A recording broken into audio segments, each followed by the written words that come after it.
Today, Russian Foreign Minister Lavrov, Sergey Lavrov, said in Baku that he basically gave a scathing criticism of UN envoy Staffan de Mistura. He accused him of not carrying on with his responsibilities in organizing a meeting among Syrians.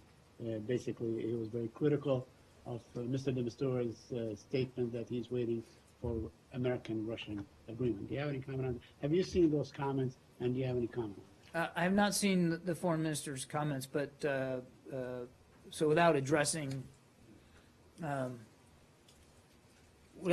comments I haven't seen, I do think that it's incumbent upon me to restate what the Secretary has said many times in applauding the UN Special Envoy de Mistura's efforts to try to get the political process back on track.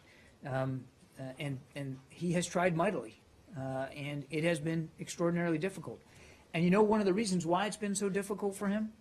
Because when you try to bring the opposition together, try to get them to start having even proximity talks with the regime, and their people are still being bombed, and innocent civilians are still being bombed, hospitals are being bombed, and there are continued ground offenses by the regime that are still happening, like places in and around Aleppo, and millions of Syrians are still starving, not getting the medicine they need, not getting food and water.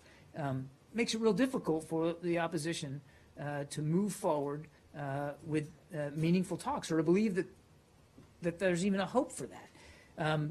So what would make Staffan de Mistura's job enormously easier would be for the Russians to use the influence that we know they can have on the Assad regime to get the violence to stop, to cease with the temporary regimes of calms, and let's get to something that's real, which, oh, by the way, Moscow signed up to in 3 communiques and a UN Security Council resolution when they said that they supported a nationwide cessation of hostilities. So what would be, again, helpful to Mr. de Mistura is for Russia to use that influence to that end, and to press the regime to allow the humanitarian access to continue unimpeded and unfettered to the still millions of Syrians that are in need.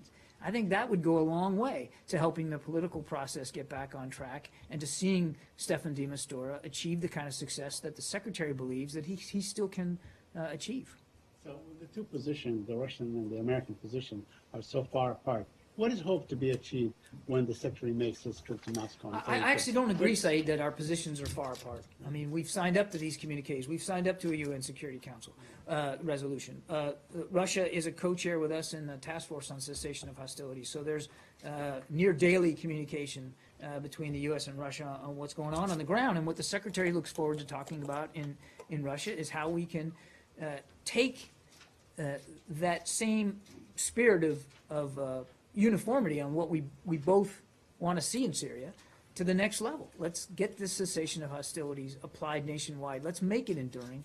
Let's get the humanitarian access to flow unimpeded. Let's see if we can help de Mistura get the political process on track. And so we have teed up ideas that to the Russians, and I think you'll see that this trip to Moscow will be an indicator, we believe, will be an indicator of Russia's, the sincerity of Russia's own statements about their commitment to going after Daesh in Syria and going after al-Nusra, and trying to see that a whole unified, pluralistic Syria can be had. And my